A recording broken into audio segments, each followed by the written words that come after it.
Okay, good afternoon.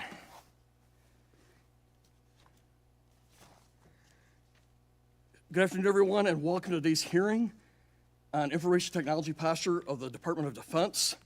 To add a quote from Don Rumsfeld, you fight with the network you've got.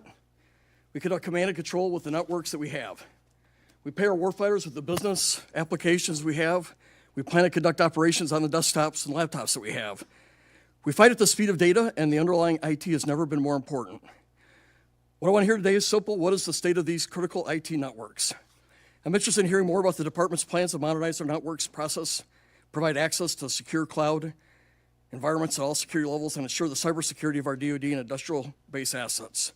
While we'll be addressing DoD's major artificial intelligence developments at an upcoming research and engineering posture hearing, it is critical to note that none of that technology works without the foundation provided by IT. If the networks don't work well, nothing else will.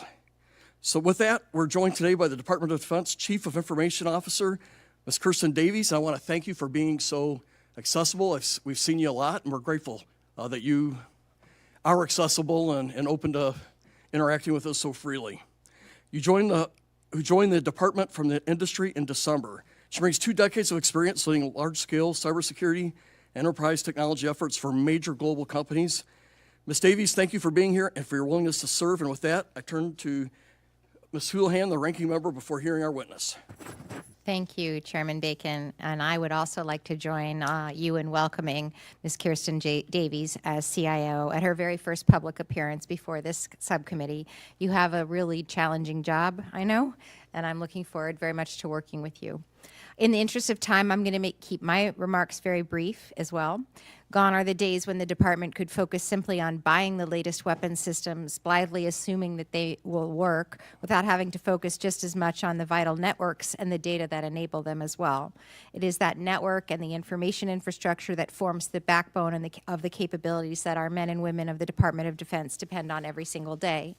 As CIO, the key initiatives under your purview are essential to the ability of the department to stay ahead of pacing threats. Zero trust implementation, network modernization, enterprise cloud adoption, protection of operational technology, securing our supply chain, and retirement of technical debt, including cryptographic modernization, are all critical to reducing our vulnerabilities and to increasingly advanced adversaries. Establishing a clear framework for data interoperability, for modernizing defense business systems, for continuing to deploy the mission partner environment, managing the department's spectrum assets, and overhauling the authority to operate process are also just as critical to bringing our own operations up to speed. And most importantly, we must hire and retain the skilled workforce that these challenges demand.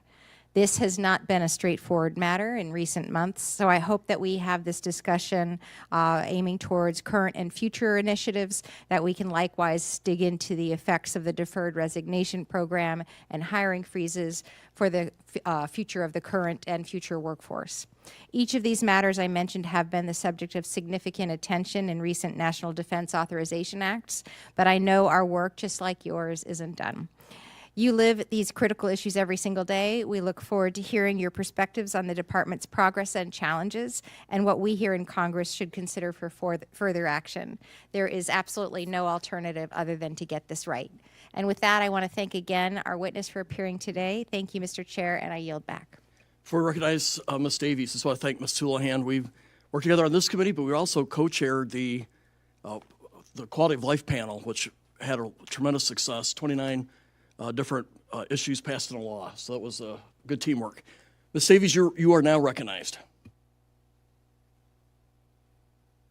Is my microphone working? We good? There we go. Thank you. Good afternoon, Chairman, Congresswoman Houlihan, distinguished members. Thank you for the opportunity to speak with you today about the Department's strategy to transform technology and cybersecurity into a decisive warfighting advantage. Our focus is to enable data supremacy and decision superiority in the contested battlefields of today and tomorrow at the speed and scale our warfighters deserve. In the latest initiative of Secretary Hegseth's drive to efficiency and effectiveness, we are undertaking a bold transformation of enterprise IT and cybersecurity program, unifying these capabilities under the department's Chief Information Officer, myself.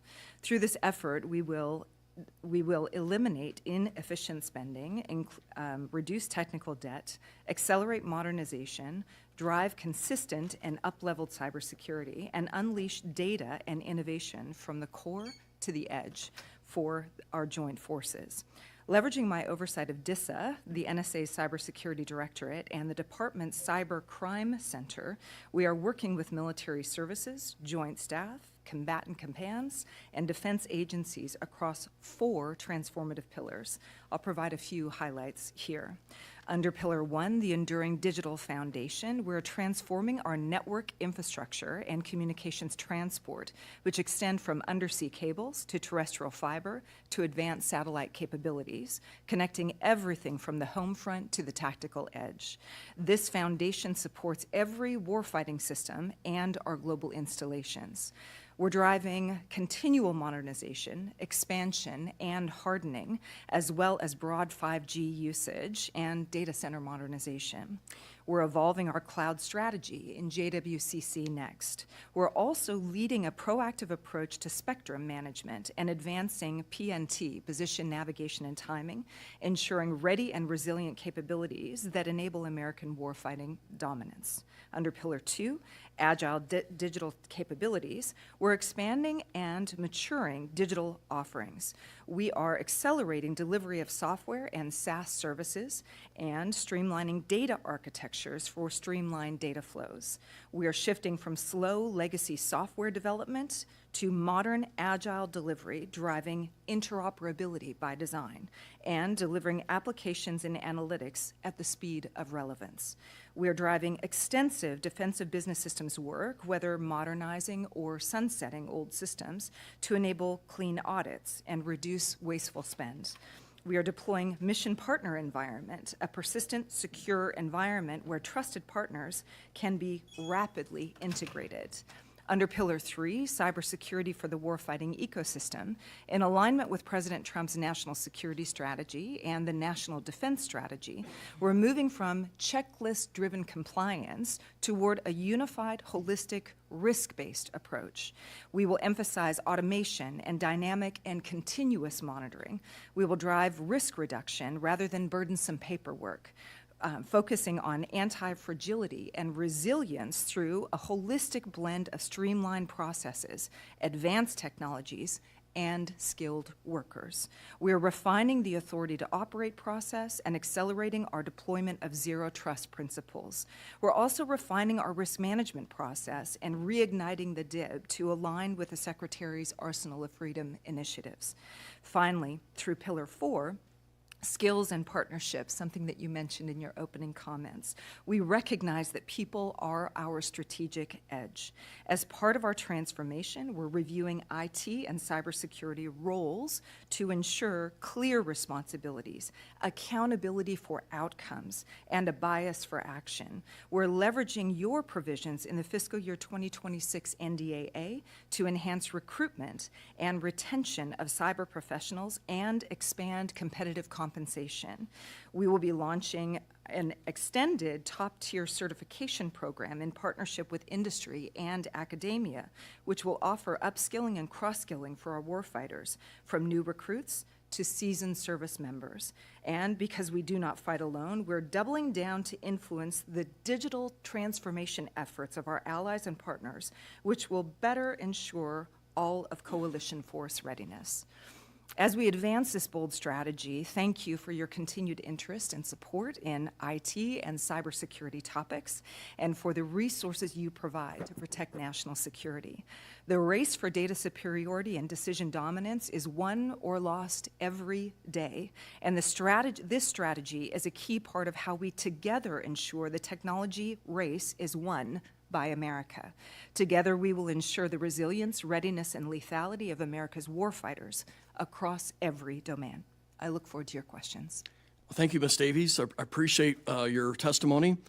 I got 3 questions. I'm going to recognize myself for 5 minutes. We're working hard to strengthen the defense of our industrial base to include Secretary of Hegseth's Arsenal of Freedom initiative. But none of that works if the companies building our ships, missiles, and software are constantly getting hacked and losing intellectual property. Can you talk about how the department is thinking about cybersecurity, not for its own IT, but it's something that directly affects our supply chains and military readiness. What more does the department need to do to help improve cybersecurity across the industrial base, not just in the DoD networks? A great question. Thank you for that. You know, there's a lot that we can do. Historically speaking, we've been focusing quite a bit in IT security across the confidentiality of data. From my perspective, that's bread and butter. We should be doing that across the board, across government, across industry as well. I think where we can really look to refine our focus is also in the integrity and the availability side. So from a defense industrial base perspective, the arsenal of freedom is focused on munitions and advancement of propagating more and more access for the DIB into our supply chain. We need to be looking much more holistically across the cybersecurity of our defense industrial base and their third parties as well. We do a lot of this work through DC3, which this body has supported in the past, and I hope you will continue to support in the future. We have a great outreach there to the DIB on cybersecurity matters. Also through the NSA, we have a great outreach there. Thank you. My second question is on operational technology, or OT cybersecurity, things like industrial control systems, shipyard systems, and energy systems. These systems often weren't designed to be connected to networks. Now they are, which creates vulnerabilities. Can you talk about how this problem is across the department and what your priorities are for improving this security for the OT and critical infrastructure for our installations and facilities? Ranking Member, a topic near and dear to my heart, having come from the manufacturing industry. You're absolutely right to say that these systems were never intended to be connected directly to the internet. They're also legacy systems, largely speaking. They have a lot of hard coding in them, which means they're not readily updated.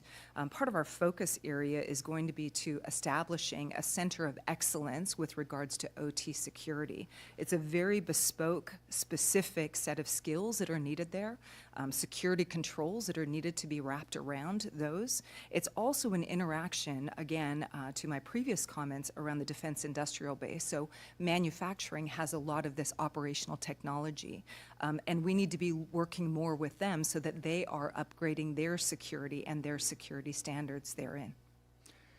Thank you. My third question deals with quantum computing. Obviously, if we have it, that's a huge benefit for our side. It gives us an advantage. But if our adversaries get it, our encryption systems become vulnerable. The higher math issues that underlie our security or our encryption can be broken. So I understand the department and the federal government's moving towards a post-quantum cryptography or new encryption methods that are resistant to quantum computing. Can you talk about what you're working on this or where you're at? Chairman, this is a huge field for us. Cryptography is a critical cornerstone of the Department of War systems. It's also a critical cornerstone across all government systems in and of itself. We have significant efforts in this, some of which I will defer to a closed session rather than speaking about here. But we look at this really quite holistically. We have targets from the federal government across government for us to achieve in the post-quantum compute world. It impacts everything from high to medium to low assurance devices, PKI, SSL. There's a significant piece of work that needs to be done, not only for Department of War, but across government as well. And I'll defer to the closed session for greater details.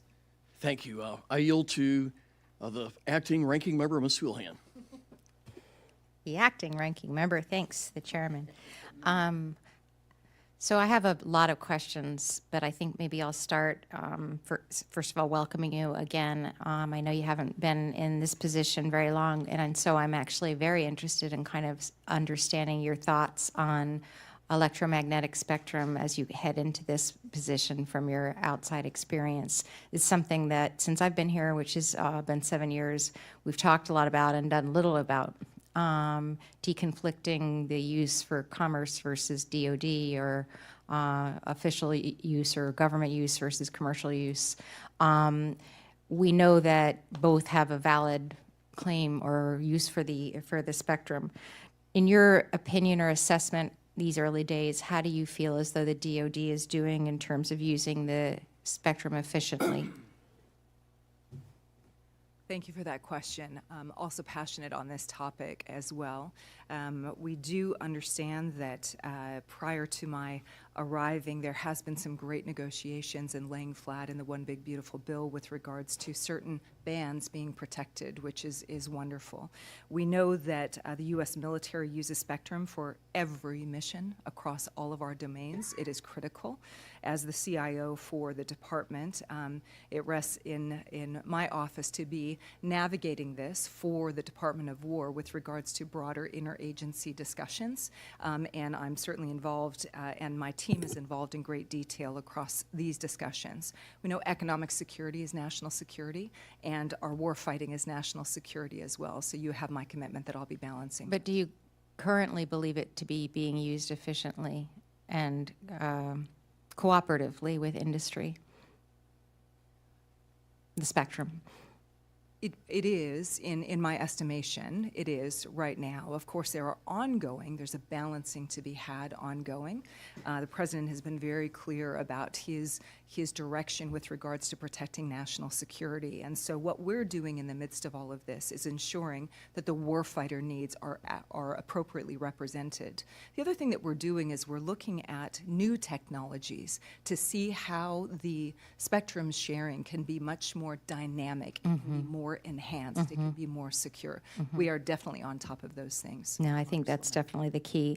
Another thing that's happened recently is the increased use of drones, and of course there is a spectrum management issue there and strategy there. What have we learned from Ukraine, if anything, on this issue?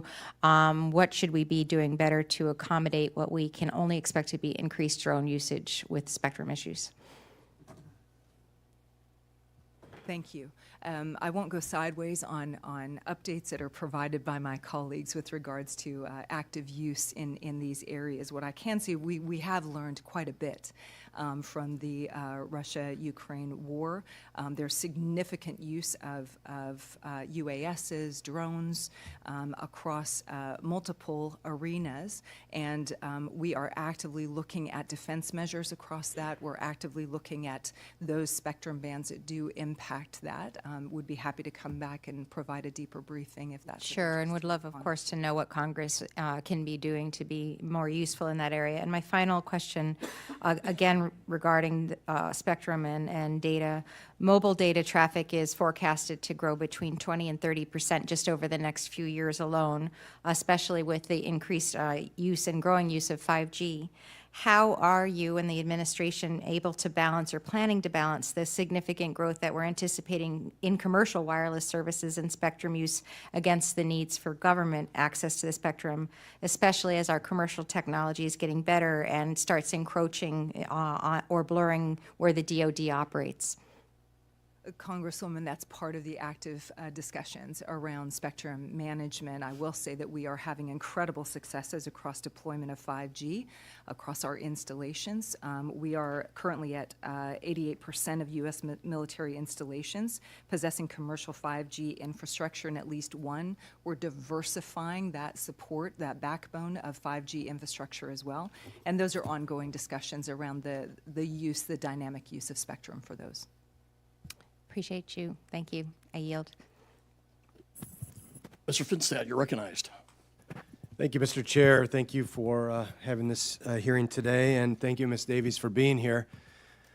You mentioned a couple things in your opening testimony that kind of struck, I was maybe going to go a different direction, but I think I'm just going to talk a little bit about slow legacy software. So I had the honor of being the state director for USDA Rural Development in Minnesota, and I was blown away at the archaic, slow, clumsy legacy software that our federal agencies operate under. And this probably isn't going to speak to maybe some of the staff, but a few of us around this table will associate with this. But I mean, this is like Oregon Trail type stuff, right? When we can't use a mouse to click from one screen to the next, we're using the F1 key and it's a black screen with green cursors. I mean, I'm thinking Oregon Trail. But yet we're called, and you're called, and the agency is called to, the highest level of security. And, we look at things like some of the failures in audits in the past, and how do we kind of get our head around embracing commercial, the commercial sector, what we've seen happen in the private sector. I mean, I will tell you right now, Walmart knows where every toothbrush is in that big old company of theirs. But yet, I wonder and I worry if we know where our bag of bolts are within the Department of War. And so on that front, you talked about modernizing legacy IT systems. You talked about the slow legacy software. What are the obstacles that you're seeing, like right in front of you right now? How do we bring a Oregon Trail type platform? And I'm not, making the assumption that you're all like the USDA, but what are the obstacles that you see in front of you right now that can help us through that? An area I'm extraordinarily passionate about. It was a tremendous surprise to me coming into the department to witness what you have reflected on as well, Congressman. I think first of all, the president recognizes these challenges. He's issued executive orders in support of us driving technology modernization, AI strategies moving forward. The secretary has been very clear in his vision for us to drive through technological advancement. So what we're doing is really to look at where are the opportunities to streamline these efforts. Do we have old legacy systems that very few users are using? We should sunset them. We should migrate to much more consistent, contiguous platforms that are there. I think some of the barriers are simply that we've never done it this way before. When we look to introduce innovation and we look to introduce modernization, there are some wonderful people in the department who really want to embrace innovation. Those are the people that I'm looking to point out and say, hey, come alongside and let's do this together. I think that the people inside the building realize that this is a big problem. I think in a lot of ways they've been waiting for the right leadership to come and say, we are now going to tackle this. Roll up your sleeves. I appreciate that. I appreciate your attitude around that. You've spent some time in the private sector. You're now in this role. We sit around and pass a NDAA every year. We do about $1 trillion of appropriations. I mean, this is a big deal. $1 trillion in the private sector. Would we be successful operating under the legacy systems that we have in the private sector at $1 trillion a year? We wouldn't be spending that kind of money on legacy systems with $1 trillion budget. I appreciate that. So I think that is something, again, this isn't an R or D issue. This should just be a USA common sense issue. I think this is something that should bring us together. We owe it to our warfighters to be, as lethal with our external, outward-looking systems as we are with our internal. And that helps the discussions that we have around this table when we're talking $1 trillion. I would like to know with confidence that you all know where the bag of bolts is. Because at the end of the day, if you don't, our warfighters don't. And that is delay, and that is cost, and that is just a real inefficiency that we should be able to fix. By the time that you and I have talked here, I probably could have got a car loan on my phone. And so there's technologies out there. And so maybe on that front, and last question for you, what are the challenges that you see in regards to that culture of the risk culture that you talked about, but also embracing some of the things that are off-the-shelf commercial products that we could bring in to make us more efficient and to really solve some of these legacy challenges that we have? It's part and parcel of my strategy, Congressman. What you've heard me talk about in my opening comments and the comments for the record is we need to get after this. With the Secretary's leadership, we have the right leadership in place to be getting after these big problems. I've found historically things are a little bit less of a technology problem than they are a culture problem. I think we have a little bit of both in the department, and what you're going to see with this leadership team, including with Honorable Michaels at R&E, myself, with Honorable Duffy and ANS, we have a whole of team effort at the department. I appreciate it. Thank you, Mr. Chair. Thank you. I yield to Mr. Ryan. Thank you, Mr. Chair. Thank you, Ms. Davies, for being here. Two questions. The first is one that you rightly talked about in your opening statement and in your submitted testimony, one that a lot of us hear about and that there's strong bipartisan agreement and bicameral agreement on, which is the ATO process. And we all say the right things and put out the memos and give the speeches about speeding commercial capabilities into the department, as my colleague just talked about, and then over and over, those of us engaging with the best of emerging innovative companies, high growth companies, and even our highest performing companies all come back to the ATO process is still frustratingly slow. A lot of us worked in the last NDAA to put in Section 1521 that required you and your team to create an expedited review process for ATO. So I know we're not at the 180-day deadline yet. We're getting to it, and I know you have a lot on your plate, but could you just give us an update on how that's going and what more we can do if needed to speed that up? Thank you for your passion around this issue. I think we would agree that that ATO process is much slower than it needs to be. It speaks to the risk management framework in and of itself, the ATO process being a part of it. There's a lot of managing of this by spreadsheets and emails. There's a lot of brokenness in the midst of inheritance process when you have one area that conducts a risk management on a piece of software or an asset, and then that assessment, that analysis doesn't transfer over to the next ATO. These are the things that we're going to get after under my leadership. This fundamentally can be helped through technology. It can be sped up, still staying in alignment with the regulatory requirements around the risk management framework, but speeding things up and making this a much more dynamic and continual process as well, rather than a one-and-done checklist. Are we on time to get a update per the NDAA from your team? I will take that back for the record. We're working on it for sure, Congressman. Thank you. And I know you know this, but I do think a lot of it is just the inconsistency across the authorizing officials and just, you just literally submit it and you don't know, sort of it's a lottery of who you're going to get. So you talked about culture, and I think I agree, and I know you get that, but anything you need from us to reinforce that, I just think, obviously, given everything happening, this is such an urgent priority. Second is on the workforce, building on what my colleague Ms. Houlihan talked about. Specifically, I want to talk about, and you also talked about this in your opening testimony, our cyber workforce and the CES program.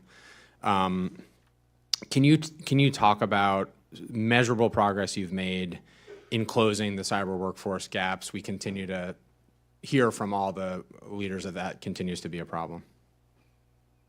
We are underway in the midst of this. This is a large problem for industry as well as for government. We've been seeing that there are gaps in the cyber workforce, globally speaking, as well as across America.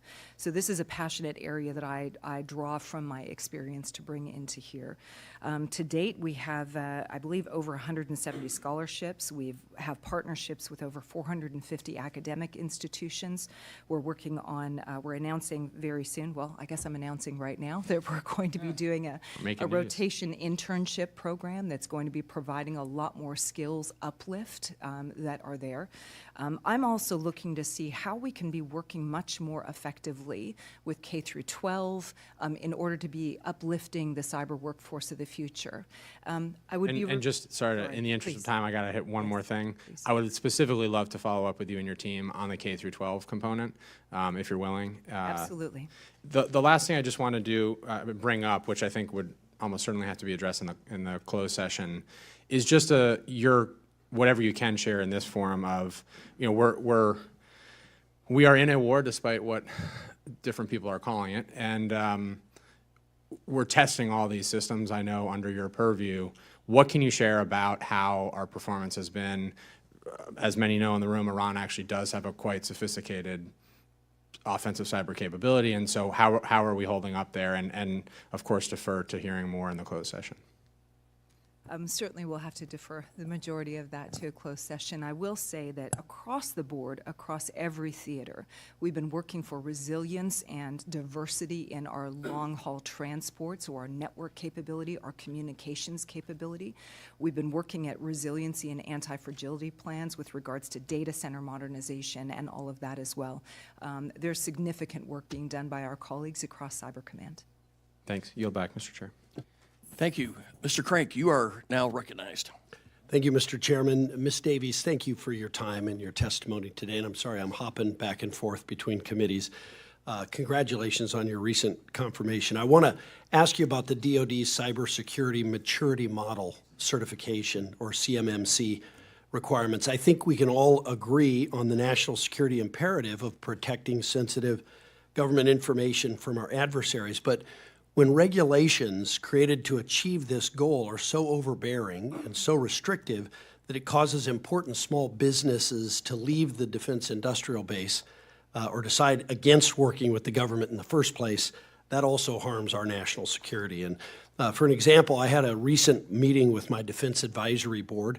I heard from one small business in my district that does not, that they do all of their contracted work on base and on government computers. However, the owner has to handle federal contract information on a private work laptop, which, according to the program, only requires CMMC Level 1 self-attestation. However, the department has informed her that she must meet CMMC Level 2 high requirements. This one requirement, which only applies to one employee who isn't even doing the sensitive work, is going to cost her company over $100,000 just to be able to do business with the department. And this is just one of the many stories I've heard from my district over the last several months while CMMC implementation begins. And while large primes may be able to stomach those costs and employ dozens of employees to track compliance, these regulations and costs can easily cause a small contractor to go bankrupt or leave the industrial base, depriving our warfighters of their exceptional capabilities. And a recent GAO study found that the DoD had, quote, not systematically assessed and documented the external factors that could affect the department meeting its CMMC goals, unquote. They specifically called out the DoD's reliance on private stakeholders for assessing compliance, such as the Cyber AB, an independent nonprofit tasked with overseeing CMMC implementation and compliance.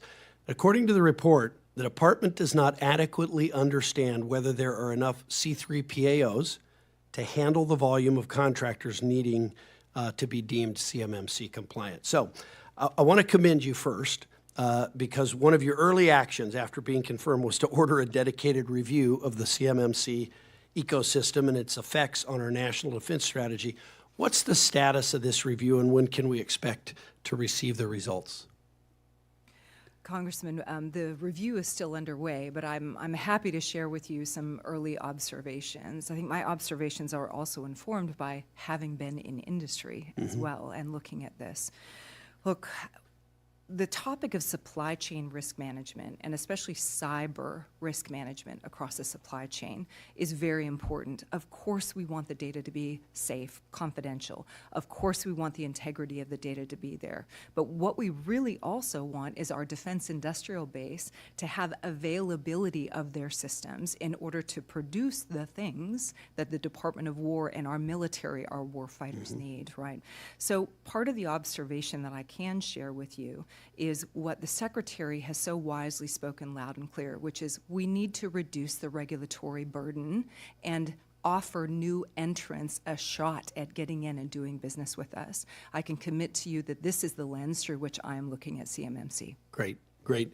And so what kind of oversight does the department have into the millions of dollars received by Cyber AB and C3PAOs from the frankly exorbitant fees that they're charging for their services? A lot of the supply chain risk management, even in industry, Congressman, is conducted by third parties. The volume of it is so enormous. We couldn't possibly hire enough people to do all of those assessments. That said, the oversight does come through my office, and we are having a look at that as well to see where we can be streamlining things, looking first at the totality of CMMC and how we can be addressing the Secretary's direction of reducing regulatory burden, but then also looking to see how we can streamline these efforts too. Okay, and I've got just a couple of seconds left, but let's talk about overclassification. What's your office doing to ensure the department's not overclassifying CUI basic information and data?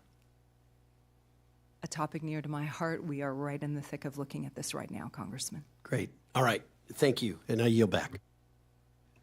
Thank you. Mr. Vindman, you are now recognized. Thank you, Chairman.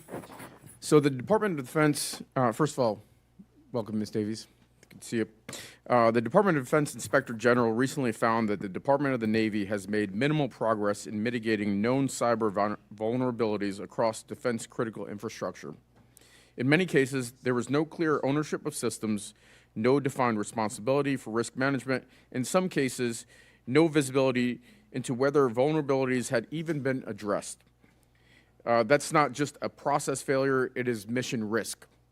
These systems underpin our ability to deploy, support, and sustain military operations worldwide. At the same time, the threat environment is becoming more severe. The intelligence community assesses that cyber actors from China, Russia, Iran, North Korea, and criminal ransomware groups pose persistent and growing threats to U.S. networks and critical infrastructure, with the capacity to pre-position for or execute disruptive and destructive attacks. China in particular is identified as the most active and persistent cyber threat, while Russia continues to field advanced cyber capabilities, and non-state actors are increasing the speed and scale of attacks against critical infrastructure. This means we're facing a reality where adversaries are not just probing our systems, they're actively preparing the battlefield in cyberspace.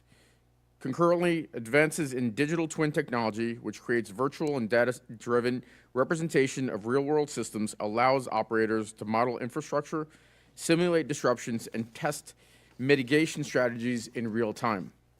These systems integrate sensor data from physical assets and run simulations that generate actionable insights back to the real world. This matters for cybersecurity. Instead of reacting to vulnerabilities after they are discovered, digital twins allows us to anticipate failure points, model cyber attacks on infrastructure systems, and identify cascading effects before they occur. In particular, digital twins would prove especially helpful in identifying cyber risks for critical infrastructure attached to military bases, especially bases that rely on local energy and water infrastructure. For the NDAA, I'm considering language to help implement this technology. Given the IG's findings and the IC threat assessment, do you support implementing a digital twin model pilot program at military installations to provide real-time visibility and improve risk management? Absolutely, Congressman. I think this is fabulous. I've been working with digital twin technology across my commercial career. And I think that the availability, the potential of that usage for simulating attacks, simulating patching across these brittle systems is actually quite profound. Do you have any current plans to implement digital twin systems or programs? We're working on a design around this right now. Of course, we've been working through, and we've published out of my office OT playbook guidance around OT security, industrial control systems, a lot of those areas. We've also had a very strong target for zero trust principles across OT. In my background, bringing this with me into the department, I have established a very clear focus that we want to get after this. So we're looking at piloting that. Wonderful. And then I have a little bit more time, so let me ask you, from the Ukraine conflict, what are there lessons that have been learned? I mean, Russia has persistently been attacking Ukrainian systems for years. Obviously, this is their #1 priority. What have we learned that we can adopt in the United States? I won't speak specific to the Ukraine conflict. I'll defer to my colleagues who are much more vocal and fluent in those topics. What I will speak about, though, is much more broadly what we've learned across time is we need much more resilience and modernization across our systems. In the network refreshes and modernization that we're doing across DISA and the DISN, the Information Security Network itself, we're looking at how we can develop and deploy alternate routing, SATCOM usage, and things like that will promote resiliency and anti-fragility across not only our network and our comms transports, but also our systems themselves. I'll just say in the remaining seconds that we have, obviously we have friends and allies all around the world, and that we should be able to leverage their experience into our own systems and our own resilience. Thank you. I yield back. Thank you, Mr. Chairman. I just have, I think, just one question, actually following up on what my colleague, Mr. Crank, had said. I, too, have met with small businesses, some of them working in the defense space, and they have brought to me concerns about the cost of complying with the CMMC. And, you know, how do you intend to balance the need for really exquisite security given our adversaries who are trying every way they can to break into systems, often through vendors outside of the government, to get at critical information, with the concerns that that we should have and we do have about our defense industrial complex. How do you intend to balance the interest of security and making sure that we have a strong defense industrial base? This is the balance to be had, Congressman. Thank you for this question. We already provide quite a few things across the department that I believe are great benefit for the defense industrial base through NSA's C3. For members who sign up for this, they provide threat intelligence. They provide indicators of compromise so that the DIB can uplift their own security. Through our DC3, we're also working with them on forensic investigations when there is an issue that they are then, of course, required to report back to us through their contract terms themselves. So we provide a lot of this information for them right now. We also have quite a few provisions that you as Congress have authorized for us between the supply chain risk management or the cyber supply chain risk management. We look to those all the time. I have direct engagement back with the defense industrial base as well as the CIO, and we are looking to create greater partnerships there in order for them to uplift their security. Do you think we ought to be providing grants or low-interest loans to small businesses, such as in my district and that my colleague Mr. Crank mentioned, so that they can upgrade their systems? They're critical that they're involved in providing a service to the government, and the costs are not really questioned so much. It's certainly expensive for a small business, can put them out of business, can discourage them from engaging with the government. Shouldn't we be granting financial assistance to these businesses so that they can comply and provide us all the information we need in the most secured, protected way as possible? I think, Congressman, that is an idea of many, perhaps. I know with the defense industrial base companies that work with NSA's C3, they have the ability to work on their on several of their systems. There's 11 different capabilities that are offered for the small businesses themselves. So I think it's probably a combination of several efforts where we can support them and help them and guide them. Thank you, Mr. Chairman. I yield back. Thank you. I have one more question here, and then I'll see if Ms. Houlihan has any follow-ups. One thing we hear frequently is that the department is still operating a large number of legacy systems and networks. They're very difficult to secure and expensive to maintain. Can you talk about how much of the department's cybersecurity challenge is really a legacy IT problem, and whether modernization of networks and enterprise services is keeping pace with the cyber threat? A question dear to my heart. There's always a challenge with legacy IT. It is usually quite sprawling, just generic comments from me. Sprawling technology that is not kept up to date or is out of service by the main providers themselves, which in and of itself means it's not being patched. It doesn't have updated software on it. So legacy IT does pose quite a significant problem. One ends up designing security controls around allowing those systems to exist and remain, rather than investing the time, the resources, the budget that are necessary to not just replace the systems, but also train people on how to use new and modernized techniques. I'd say there's a direct correlation with the cybersecurity posture with regards to those legacy IT systems. It's something, Chairman, we are getting after with quite fervor under my leadership. Thank you. Ms. Houlihan, do you have a closing question or comments? I have a real quick one. You mentioned a little bit about zero trust and specifically about OT and operational technology zero trust initiatives. My understanding is that the zero trust strategy prior to you coming has a deadline of September 30th, 2027 to be implemented across DoD.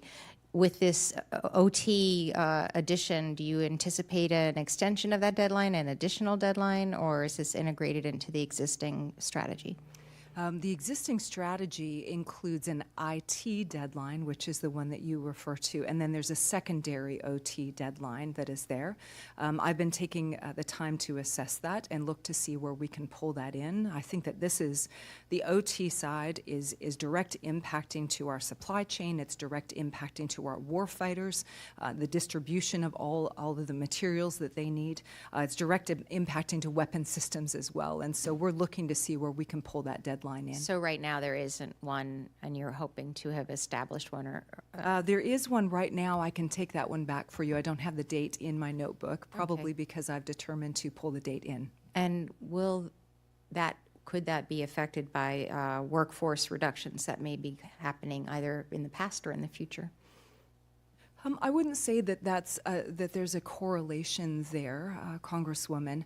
I think it's a matter of prioritization that is needed. So the work needs to be prioritized in order to get after it. And with the leadership that we have now, from the Secretary on down, we're seeing that there's a priority of an action, a bias for action and results oriented. So we'll start to see a lot more progress in that area. And finally, is there anything that you need from Congress for this? Your continued attention to these matters, without sounding sycophantic, is actually really quite important, and I appreciate the attention on these matters. I think sometimes IT is thought of as a back office function, when indeed we power a lot of what's happening for our warfighters, and that is our primary mission, is to empower them, embolden them, and give them all the resources that they need. So thank you for your continued attention. You're welcome. I yield.